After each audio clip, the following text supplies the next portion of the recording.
Tuloy pa rin ang kalbaryo ng libo-libong OFW na stranded sa Saudi Arabia. Ang ilan sa kanila gumagawa na ng mga video para ipakita sa mga otoridad ang kanilang hirap. Nakatutok si JP Soriano. Ito ang videong ipinadala sa GMA News ng ilang OFW na stranded sa Jeddah, Saudi Arabia.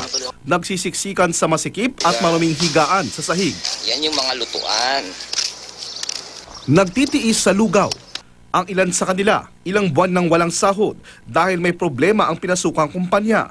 Marami sa kanila gusto nang umuwi pero hindi makalabas dahil expired na ang ikama o residence permit. Walang exit visa o kaya may mga utang. Viral naman sa social media ang videong ito ng ilang OFW sa Riyadh na nananawagan din ng tulong dahil mahigit 8 buwan na raw silang hindi pinapasahod ng kanilang employer. Ano ba ngayon, nag-graduation ng mga anak namin dito lahat. Ilan kami dito may pamilya. Yung iba ay nahiwalayan na dahil hindi nakaintindi yung mga asawa nila na sa kahirapan ng sitwasyon namin dito. Humingi lang kami ng tulong sa ating presidente na maiabot to sa kanya para kami ay matulungan dito na makauwi na kasi hirap na hirap kami.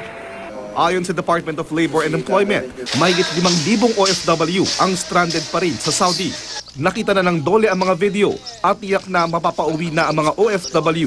Napirmahan na raw ng Kingdom of Saudi Arabia ang amnesty program na magbibigay ng 70 araw sa mga OFW na makauwi sa Pilipinas kahit pa expired na ang kanilang ikama, walang exit visa o kaya may mga utang. Yan ang mission.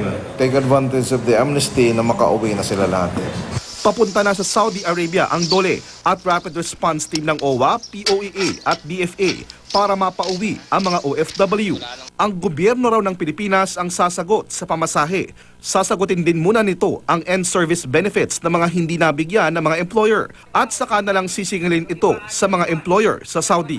Target ng pamahalang mapauwi lahat ng mga stranded na OFW bago ang nakatakdang pagbisita sa Saudi ni Pangulong Duterte sa April 10. JP Soriano, nakatutok 24 oras.